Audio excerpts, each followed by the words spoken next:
ഒരു പാല് കാച്ചലിൻ്റെ ചടങ്ങുകളാണ് കേട്ടോ നിങ്ങൾ കാണുന്നത്. അപ്പോൾ പൂജയാണിത്. അപ്പോൾ അതേ വാസൻ ചേച്ചിയുടെ പാല് കാച്ചലാണ് ഇന്ന്. ഇത് ക്രിസ്മസിൻ്റെ ദിവസമാണ് ഞാൻ എടുക്കുന്നത്. അപ്പോൾ ഞാനന്ന് ക്രിസ്മസിൻ്റെ ദിവസം അവിടെ ആയിരുന്നു. അപ്പോൾ അതേ ചടങ്ങുകളൊക്കെ ഇങ്ങനെ ഓരോന്ന് ചെയ്തുകൊണ്ടിരിക്കുന്നു. ഇങ്ങനെ വീട് ചുറ്റും ഇതുപോലെ എല്ലാമായിട്ട് നടന്ന് വീടിൻ്റെ അകത്ത് കയറി പാല് കാച്ചും. അങ്ങനെ പിന്നെ ഒരു കാര്യമെന്ന് വെച്ചാൽ ഇങ്ങനെയുള്ള ചടങ്ങുകളൊക്കെ ഞാൻ ആദ്യമായിട്ടാണ് കാണുന്നത്. അപ്പോൾ അതേ പാല് കാച്ചിലും കഴിഞ്ഞ് അങ്ങനെ എല്ലാവർക്കും കൊടുത്തു. ഞാൻ വീട് എല്ലാവർക്കും കാണിച്ചു തരാം കേട്ടോ. ഇതാണ് വീട്. എനിക്ക് ശരിക്കിനുള്ള വ്യൂ, ഫുള്ളായിട്ടുള്ള ഫ്രണ്ടിലുള്ള വ്യൂ എനിക്ക് എടുക്കാൻ പറ്റണ്ടായില്ല. അപ്പോൾ അതേ ഇവിടുന്ന് ഞാൻ ഹോളിലേക്ക് കയറി. ഇതാണ് ഹോള്. അപ്പോൾ എല്ലാവരും ഫുഡൊക്കെ കഴിക്കണേ കേട്ടോ. ഫുഡിൻ്റെ ടൈമൊക്കെ ആയപ്പോൾ വീടിൻ്റെ അകത്തൊക്കെ നിറച്ച ആളുകളാണ്.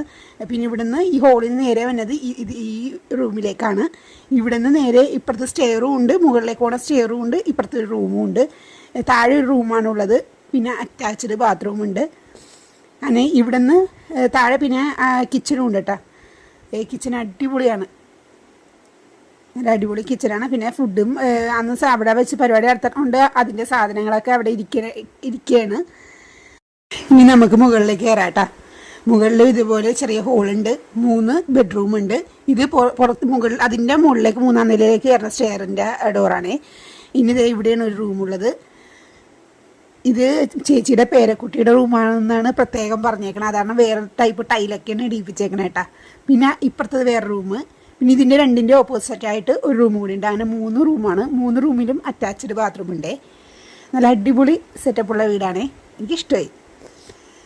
അപ്പോൾ ഇതൊക്കെ കഴിഞ്ഞ് അവിടെ ഇങ്ങനെ ഫ്രീ ആയിട്ടിരുന്നപ്പോൾ നമ്മുടെ തങ്കു ചേച്ചി ഓഫീസിൽ തന്നെ തങ്കു ചേച്ചിയുടെ വീട്ടിലേക്ക് കൊണ്ടുപോയി. അവിടെ അവരെ ക്രിസ്മസ് ഒക്കെ ആയിട്ട് സ്റ്റൂവും അങ്ങനെ എല്ലാ സാധനങ്ങളും എനിക്ക് തന്ന്. ശരിക്കും പറഞ്ഞാൽ അന്നത്തെ ദിവസം ഭയങ്കര വയറങ്ങനെ ടൈറ്റായി പോയി. സദ്യയും സ്റ്റൂവും എല്ലാം കൂടെ കഴിച്ചിട്ട് പിന്നെ സ്റ്റൂവും വിനാഗിരി ഇറച്ചിയും കരള് റോസ്റ്റും അങ്ങനെ എല്ലാം കഴിച്ച് ഇതെല്ലാം കഴിച്ച് കഴിഞ്ഞിട്ട് തിരിച്ച് വാസൻ ചേച്ചിയുടെ തന്നെ വീട്ടിലേക്ക് വന്ന് അവിടെ നിന്ന് വീണ്ടും സദ്യയൊക്കെ കഴിച്ച്. വീഡിയോ ഇഷ്ടപ്പെട്ട എല്ലാവരും ഒന്ന് സപ്പോർട്ട് ചെയ്യണേ. ബൈ.